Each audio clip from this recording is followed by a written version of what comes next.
Fighting the dollar extremely predatory database company, by user avidpearl. I can't really say much here, because much of this is covered under NDAs, but every experience I've had with the dollar extremely predatory database company has been terrible, but there is one I can share. In the early 2000s, we had a huge query that should have been idempotent, but every once in a while, it was returning the wrong result. We couldn't figure it out, so we turned to dollar extremely predatory database company's tech support. We were paying for it, so we used it. However, we were using Red Hat Linux, something which was relatively new for dollar extremely predatory database company at that time. We contacted dollar extremely predatory database company and explained the issue, sharing the query. They asked us what version of Red Hat we were running, and when we replied, they informed us that support was only available for Red Hat Advanced Server F***CK. So we spent a lot of time and money setting that up and moving our database to it. The problem still existed. We contacted dollar extremely predatory database company and explained the issue, sharing the query. They asked us what version of Red Hat Advanced Server we were running, and when we replied, they informed us that support was only available for version X, I don't recall the number. F***CK. So we spent a lot of time and money setting that up and moving our database to it. The problem still existed. We contacted dollar extremely predatory database company and explained the issue, sharing the query. They asked us what version of Red Hat Advanced Server we were running, and when we replied, they informed us that support was only available for version X, release Y. F***CK. So we spent a lot of time and money setting that up and moving our database to it. The problem still existed. We contacted dollar extremely predatory database company and explained the issue, sharing the query. They asked us what version of Red Hat Advanced Server we were running, and when we replied, they informed us that it was a known bug. F***CK. So we spent a lot of time and money setting up PostgreSQL and the problem went away. But I don't need those. I don't know what they say, by user Texas1st. This actually happened twice. With the same guy doing it both times. This was in the early 90s when I was working for my dad's company doing systems support and helping to do product development. The customer was my dad. We worked together in the same office, and that was fun. Had to talk with him that the family ended at the door, and that this was business. He'd had my brothers and sisters work with Slash for him before, but I think I was the first to get him to agree to that differential. He had a computer running MS-DOS 6.22, and Win 3.11.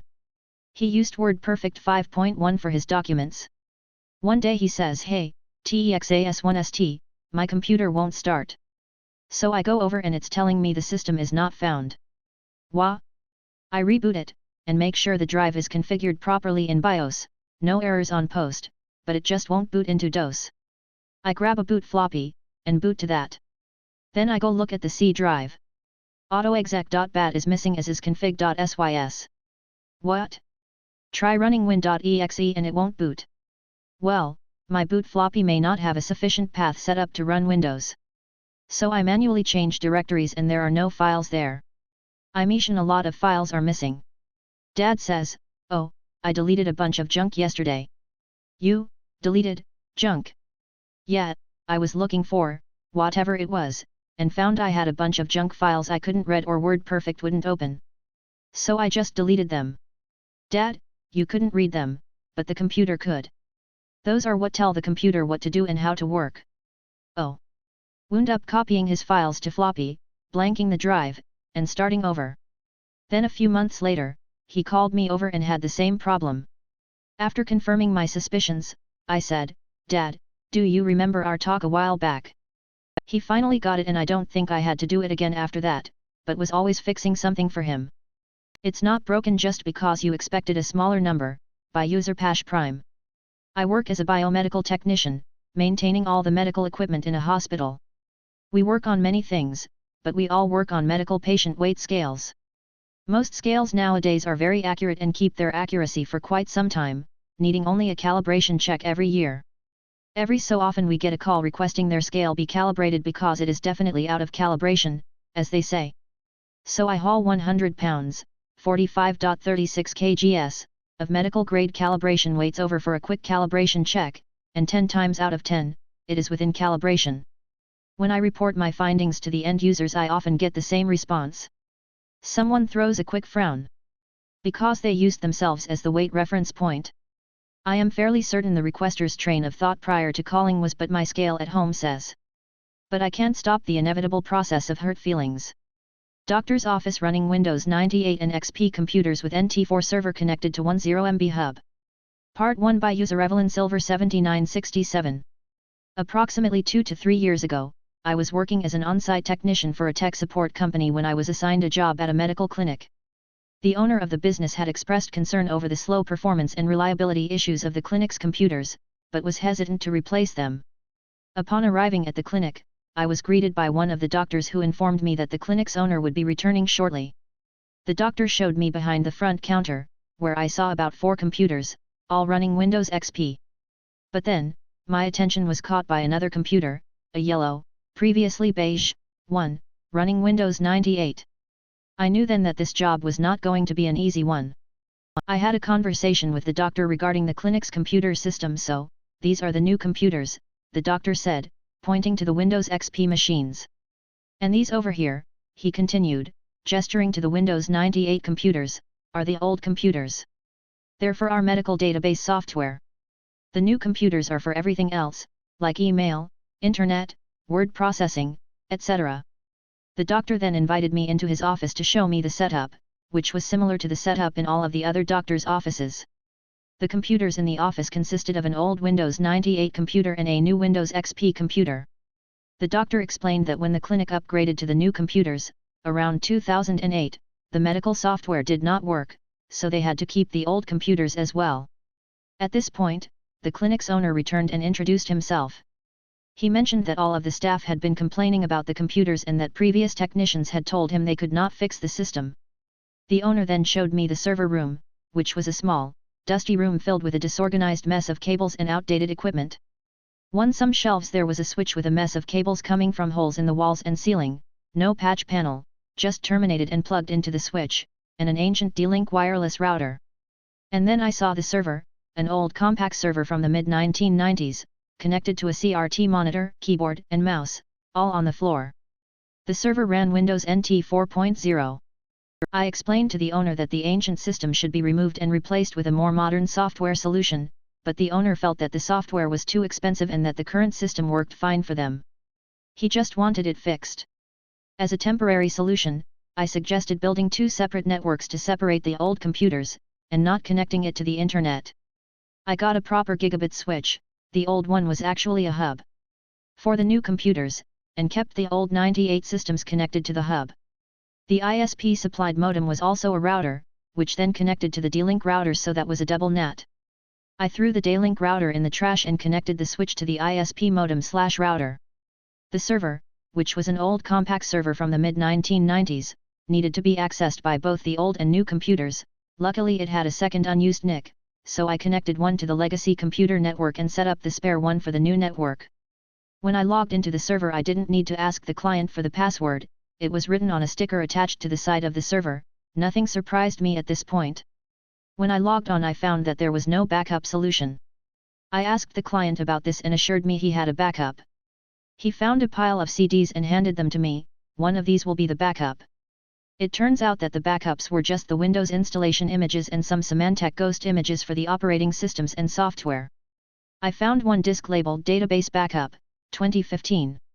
This server acted as a domain controller, file server, as well as the database for the medical software. I explained the backup was so outdated it was worthless. He admitted the last person who knew how to do them left years ago. I asked if that was in 2015, and he said that sounded about right. I figured out how to back up the medical database and burned it onto a blank CD I found in the pile in the event the hard drive fails. I reimaged all of the virus-ridden XP computers with the Ghost backups I found, done by whomever set up the system in 2008. All I needed to do was rejoin them to the NT domain and they worked. Although the system was working better than before, mainly due to the hub being replaced with a proper switch as well as the viruses gone, I explained to the owner that the Windows XP machines needed to be replaced with modern computers, or at least upgraded to Windows 10, and a new server was necessary as the old one was incompatible with Windows 10 clients. As far as I can tell, there is no way to make Windows 10 join a Windows NT4 domain. I also told him the network cables needed to be replaced and terminated properly with a patch panel, and wall outlets. My plan was to get a new server and set up a new domain controller and virtualize the NT server for the database software. I could then upgrade the Core 2 Duo computers to Windows 10 until the client could afford new computers. The owner agreed but said that the funds for these replacements would not be available in his budget until the next year. I reiterated that this was a temporary fix, and the server needed to be replaced now. It was running ancient mechanical hard drives and there was no backups. If it fails, then he would lose all of his customers' medical records as well as the company's files. I told him he needed to find a way to make it happen as soon as possible. He said he would call next week to sort it out. I also explained that the Windows 98 computers needed to go as well. He said he would think about it, but didn't realistically see that happening anytime soon. He went on about how he had spent tens of thousands on this software, even though that was 25 plus years ago. I got the client quote for a cheap server which would do what he needed it to do, and I left the problem in his hands, but he never got back us, at least not for several years. Late last year we heard from the same medical clinic. It turns out he unsurprisingly didn't take my advice to upgrade the system and I was sent out to this client once again. I will tell that story next time. Keyboard craziness due to corporate stupidity, by user Jack Estrap. This started off as a reply in another thread. Someone suggested it could stand alone here. I've rewritten it with more details. Enjoy. TLDR at the end. A long-time client called with a keyboard issue. It would just randomly stop working and could only be fixed with a reboot. However, it would stall again at some point, but it was always random. This guy, we'll call him Red, owned a branch office of a financial consulting company. He had a few people there.